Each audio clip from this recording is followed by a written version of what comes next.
तो उसने कर्ण से, जो उसके पास था, पानी मांगा।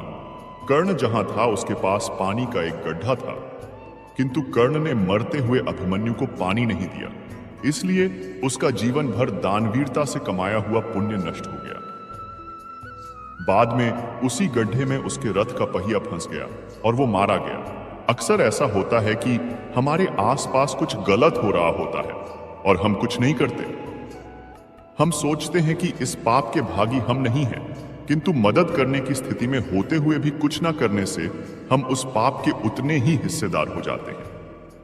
किसी स्त्री, बुजुर्ग, निर्दोष, कमजोर या बच्चे पर अत्याचार होते देखना और कुछ ना करना हमें पाप का भागी बनाता है। रास्ते पर दुर्घटना में घायल हुए व्यक्ति को लोग नहीं उठाते हैं, क्योंकि वो समझते हैं कि वो पुलिस के चक्कर में फंस जाएंगे।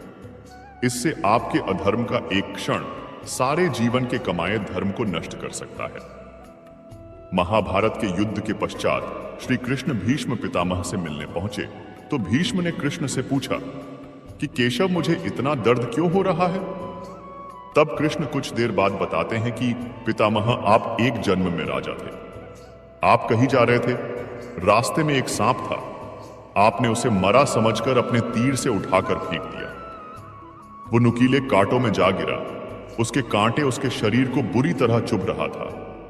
उसने खूब बद्दुआ दी थी, उसी का फल आपको मिल रहा है।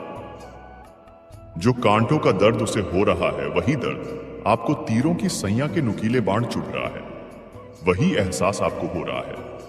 इसी तरह से अगर कोई पुण्य काम किसी जन्म में किया गया है और वही पुण्य काम इस जन्म में भी कोई कर रहा हो, तो उसका फल दुगुना हो जाता है।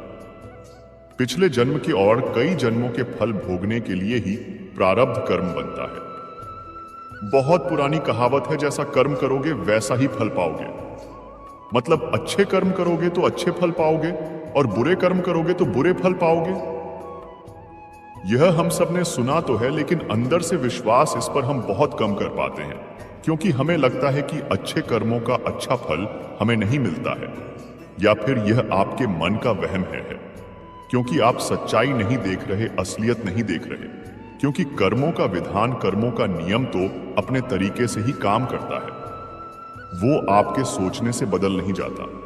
आज की जो इस कहानी में आपको सुनने वाला हूं, उसमें आपको कर्मों का पूरा लेखा जोखा समझ में आ जाएगा कि कर्म किस प्रकार हमारे जीवन को निर्धारित करते हैं, और ये कहानी समझने के बाद आप अपने जीवन में अच्छे कर्मों से कैसे सफल बन सकते हैं, वो भी सूत्र पता चल जाएंगे। इससे पहले कि आप इस कहानी में खो जाएं, इस चैनल को सब्सक्राइब जरूर कर लें और कमेंट में जय श्री राधे कृष्ण जरूर लिखें। तो चलिए कहानी शुरू करते हैं। एक नगर में एक व्यापारी रहता था। वो व्यापारी बहुत धनवान था। अपने नगर के बड़े बड़े व्यापारियों में उसका नाम लिया जाता था। अपने खुद के नगर में भी उसका बहुत नाम था। फिर एक दिन शुभ घड़ी में उसे एक पुत्र प्राप्त हुआ। फिर उस पुत्र के जन्म पर व्यापारी बहुत खुश हुआ। उसने अपने पुत्र का नाम भरत रख दिया। व्यापारी ने सोचा कि अब उसका पुत्र बड़ा होकर उसके कारोबार को संभल लेगा और वो अपने नगर का सबसे बड़ा व्यापारी बन जाएगा। व्यापारी ने अपने पुत्र का अच्छे से लालन पालन किया, उसे अच्छे से पढ़ाया लिखाया, और उनके पुत्र भरत ने भी बड़ा होकर अपने पिता के व्यवसाय में हाथ बटाना शुरू कर दिया। पिता अपने पुत्र को ऐसे काम करते देख बहुत प्रसन्न होते। फिर जब भरत कुछ समझदार हो गया तो व्यापारी ने अपने पुत्र भरत का विवाह एक सुंदर युवती के साथ करवा दिया। भरत भी बहुत खुश था। भरत शादी होने तक तो अपने पिता के साथ व्यवसाय में हाथ बटाता रहा, लेकिन फिर अचानक ही भरत में कुछ परिवर्तन आने लगे। वो दिन भर अपने दोस्तों के साथ घूमने लगा। धीरे धीरे भरत को एक बहुत बुरी आदत ने पकड़ लिया। वो रोज अपने दोस्तों के साथ जुआ खेलने लगा। भरत अब ना तो अपने घर रहता था और ना ही अपने पिता के व्यवसाय में कोई हाथ बटाता था। वृद्ध होने के कारण उनके पिता व्यापार की देखभाल नहीं कर पाते और भरत तो परिवार की देखभाल करना तो दूर की बात रही।